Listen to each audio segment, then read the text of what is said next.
오늘 본문의 대략을 살펴보면 예수님 일행이 예루살렘 입성을 앞두고 감람산 벳바게와 베다니에 가까이 오셨다고 전하고 있습니다.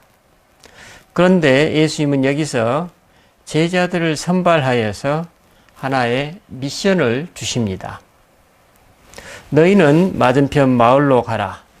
거리로 들어가면 아직 아무도 타보지 않은 나귀 새끼가 매어 있는 것을 보리니 풀어 끌고 오라고 하십니다.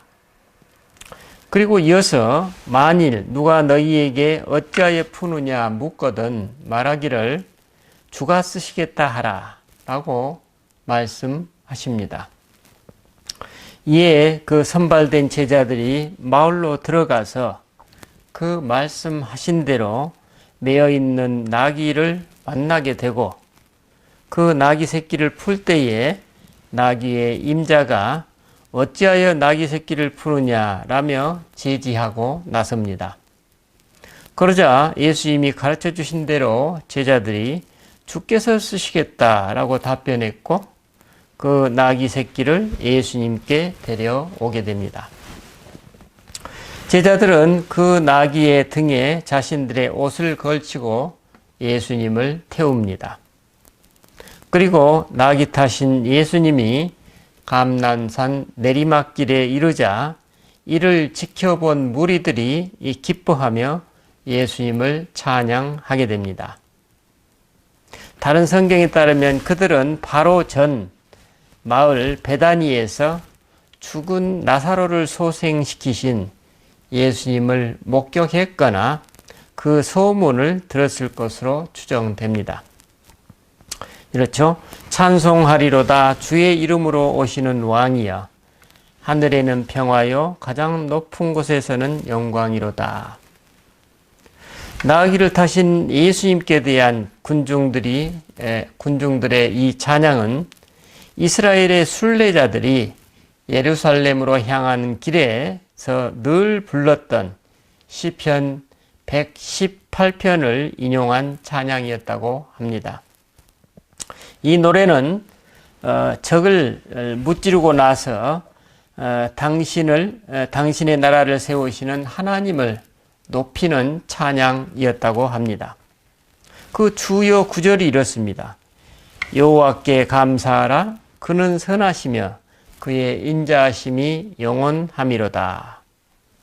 뭇 나라가 나를 에워쌌으니 내가 여호와의 이름으로 그들을 끊으리로다.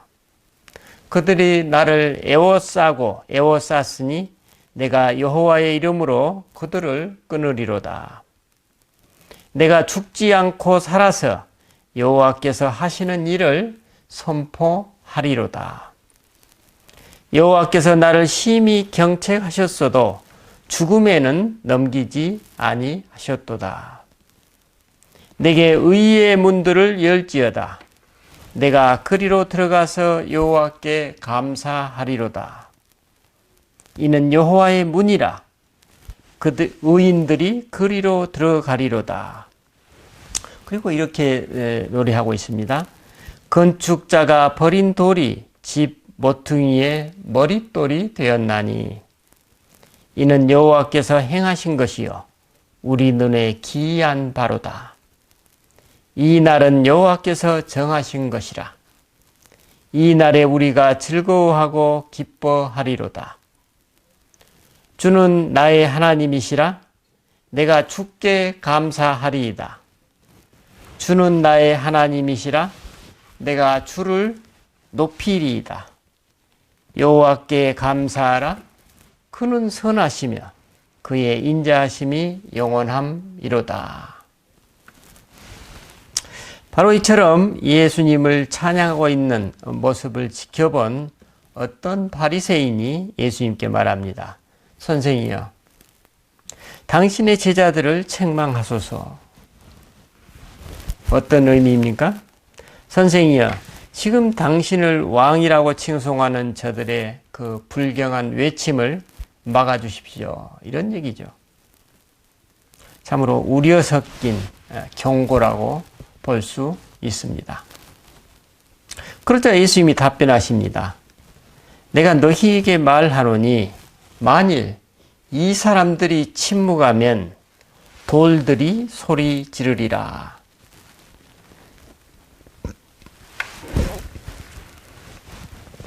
우리는 여기서 무리들로 대표되는 이스라엘 군중들의 예수님께 대한 환대와 칭송, 그리고 그 군중 속에서 이를 매우 우려스럽게 바라보는 몇몇 바리새인들, 또 이들의 경고에도 아랑곳하지 않고 오히려 예루살렘을 향한 당신의 노선을 분명히 밝히시는 예수님을 발견하게 됩니다.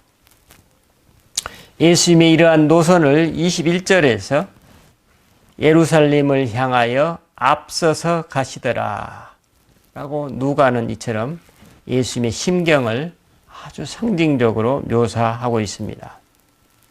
누가는 과연 어떤 복선을 깔고 이렇게 묘사하고 있을까요?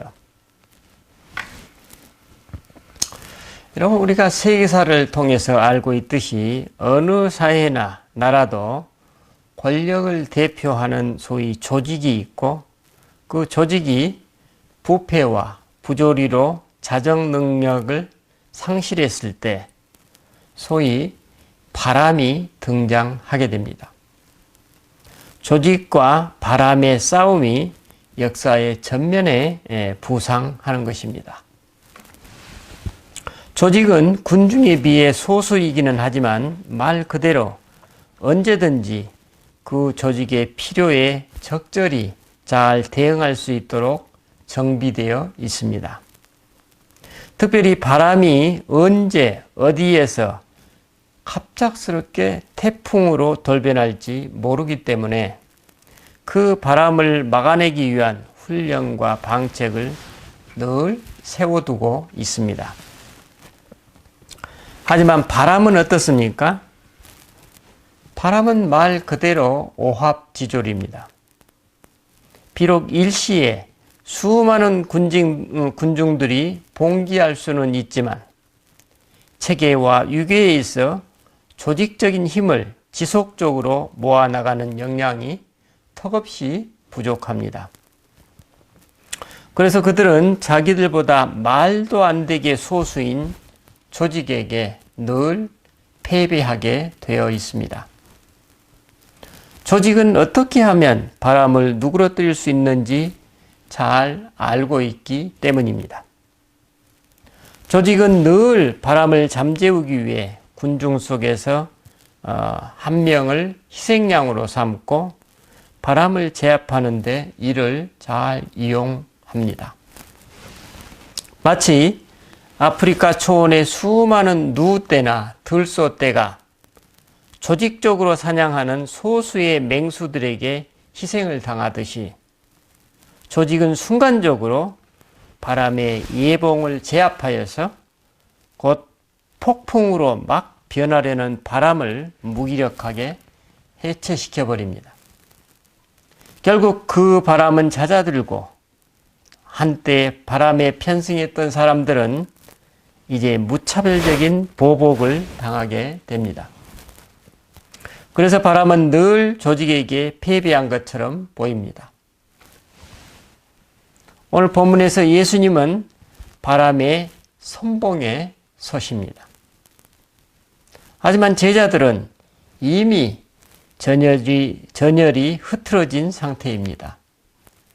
오늘 본문 뒤의 내용을 보면 유다는 이미 조직원들과 내통하고 있고 나머지 제자들도 군중들의 환호에 나이브한 낙관론에 빠져 있습니다.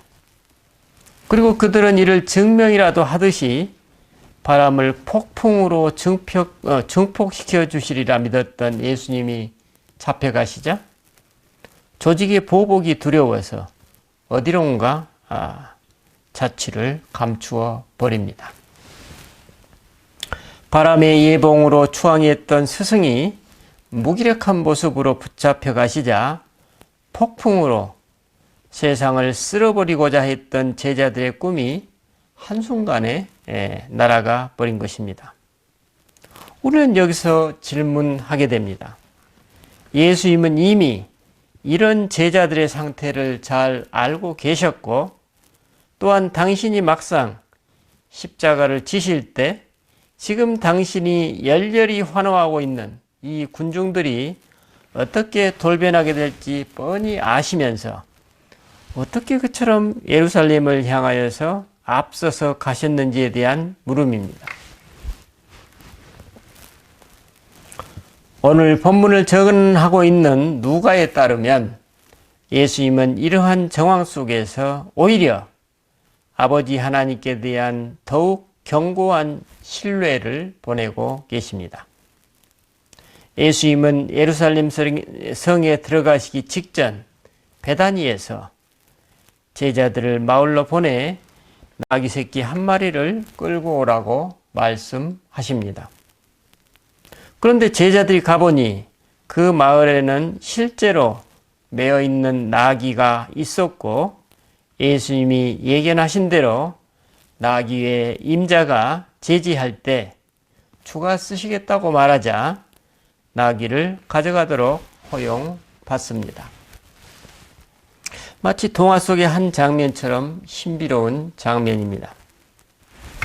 어떤 학자의 경우 예수님이 미리 사전에 준비시킨 것이 아닌가라고 주장하기도 합니다만, 누가에 따르면 이는 전혀 사전 계획이 아님을 알 수 있습니다. 만약 사전 계획이었다면 제자들에게 굳이 그렇게 지시하실 필요가 없었고, 또 나귀의 주인 역시 그런 반응을 보일 필요가 없었기 때문입니다. 그렇다면 그것은 무엇입니까?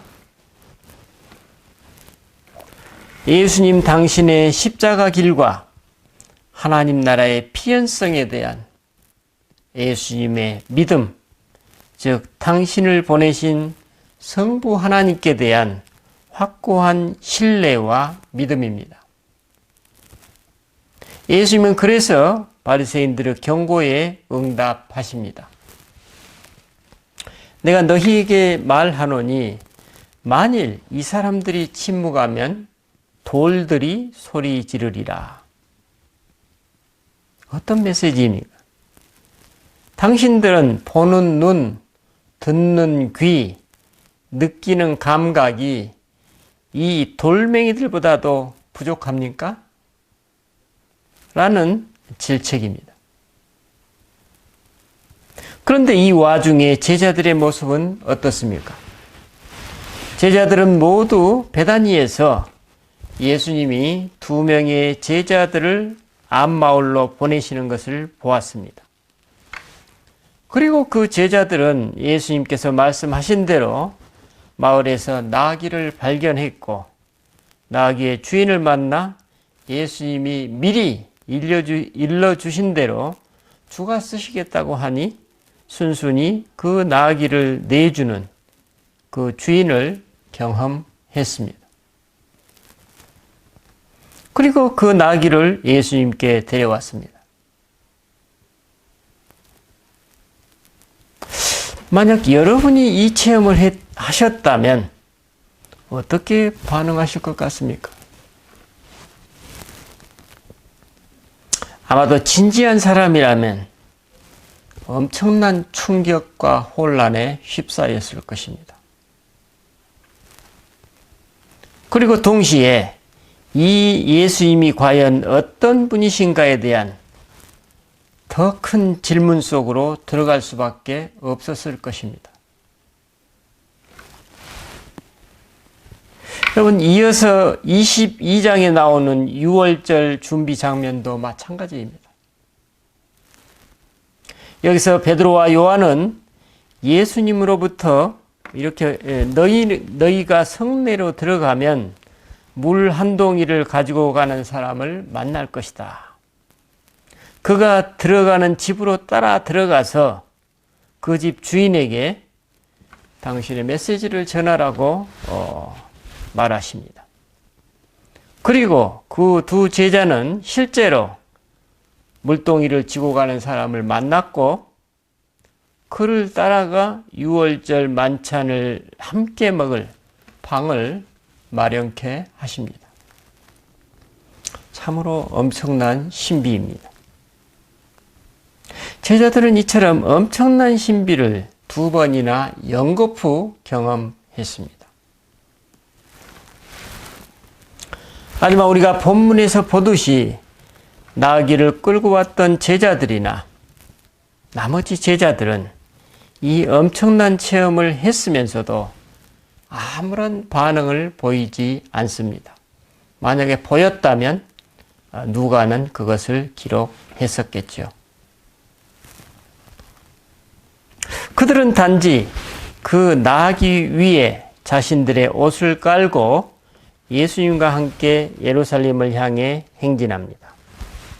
아마도 제자들은 이 사건을 깊이 숙고하지 못한 것 같습니다. 그래서 그들은 속으로 이 어찌된 일이지? 우연이었나? 아니면 미리 봐두셨나? 아니면 미리 약속을 하셨나? 라며 평소에 그렇게 생활하듯이 자신들의 뇌리 위에서 가볍게 넘겨버린 것입니다. 이처럼 당시 제자들의 상태는 영적으로도 정신적으로도 엉망진창인 상태였다는 것이 누가가 지금 전하고 있는 메시지입니다. 한편 군중들은 어떻습니까? 군중들도 역시 마찬가지입니다. 그들은 나사로를 살리신 예수님이 자신들의 정치적, 경제적 해방을 가져오실 분으로 느껴졌을 때 그분을 오늘 본문처럼 열렬히 환호하고 기뻐했습니다. 자기네들을 구원해 줄 새로운 왕이 나타나셨다는 것입니다. 하지만 그런 기대를 받고 계셨던 예수님이 무기력한 모습을 보이자 언제 그랬냐는 듯 돌변하여서 십자가를 지신 그분을 외면하거나 심지어 저주까지 해댑니다. 어떻습니까? 우리가 만약 이런 상황 속에 놓인다면 오늘 나의 태도는 어떤 모습일까요?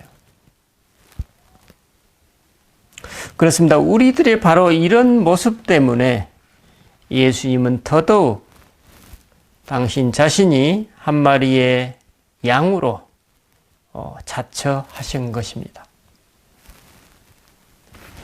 여러분, 민심은 조석지변이라는 말이 있습니다. 똑같은 사람들의 마음이 아침에 다르고 저녁에 다르다는 것입니다. 이 말 속에는 여러 가지 의미가 내포되어 있음을 알 수 있습니다. 바람이 태풍으로 변할 수도 있다는 경고의 의미도 있고, 조직에 의해서 바람의 예봉이 꺾일 때 흔적도 없이 사라지는 바람이 지나간 자리의 무기력감을 의미하기도 합니다. 하지만 여기가 끝일까요? 그렇지 않습니다. 바람의 끝이 그때는 아무리 허무하게 보일지라도 얼마 지나지 않아 몇 년 안에 그 바람의 말이 조직과 세상을 뒤덮게 됩니다. 그 바람을 해체시켰던 그 조직과 세상을 온통 그 바람의 말이 뒤덮게 됩니다. 그리고 언제 그랬냐는 듯 그 바람의 말이 그 사회의 상식과 가치로 이미 자리 잡아 있음을 몇 년 안에 발견하게 됩니다. 이것이 바로 역사가 우리에게 가르쳐주고 있는 진리입니다. 하지만 오늘 21세기를 살아가고 있는 우리들의 현실은 어떻습니까? 북한은 물론이고 러시아, 중국, 튀르키예, 심지어는 미국에 이르기까지 소위 스트롱맨들이 세상을 호령하고 있습니다. 왜 세상이 이처럼 역사를 거슬러 거꾸로 가려고 할까요? 그렇습니다. 스트롱맨들이 군림하도록 환경을 만들었던 부패한 세력들이 있었고 또 그 스트롱맨 뒤에서 분별 없이 자신들의 안위만을 추구하는 감각 없는 군중들이 있기 때문입니다. 하지만 오늘 본문의 예수님은 당신 스스로 바람의 예봉이 되시기를 자처하셨고 기꺼이 한 마리의 희생양이 되셨습니다. 누구 때문에, 무엇을 위해서인가요? 그렇습니다. 믿을 만한 제자들을 위해서도 아니고 힘을 보태줄 군중들을 위해서도 아닙니다.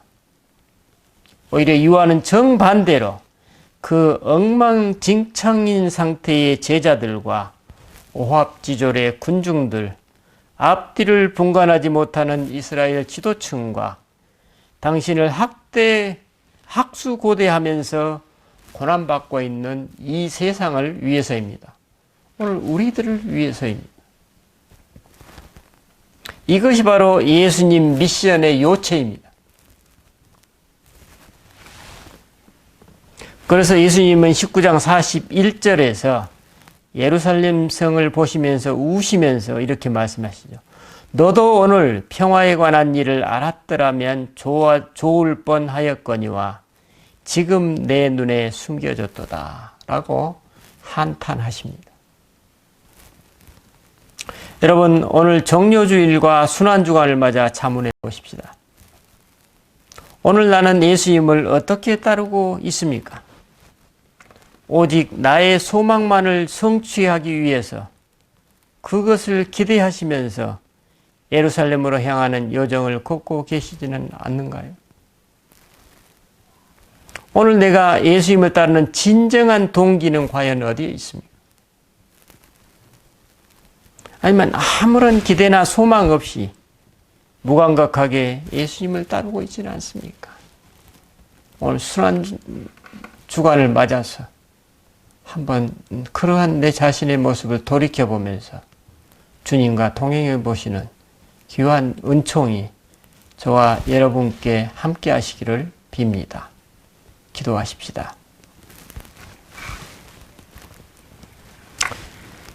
주님, 인간의 지혜와 지식으로는 도저히 가늠할 수 없는 엄청난 신비를 직접 체험하면서도 그 신비에 너무나도 둔감한 제자들을 발견합니다. 보는 눈과 듣는 귀와 느낄 수 있는 감각을 가지고 있으면서도 무감각한 군중들을 또 발견합니다. 하지만 주님은 우리들의 그런 모습 때문에 오히려 당신 자신이 유월절 어린 양으로 앞장서 가셨다고 성경 기자는 생생하게 증언하고 있습니다. 주님, 우리들의 무감각과 무능을 용서해 주시고 우리도 앞서서 예루살렘을 향해 걸을 수 있는 자유와 용기를 허락하여 주시옵소서. 우리 주 예수 그리스도 이름으로 기도드립니다. 아멘.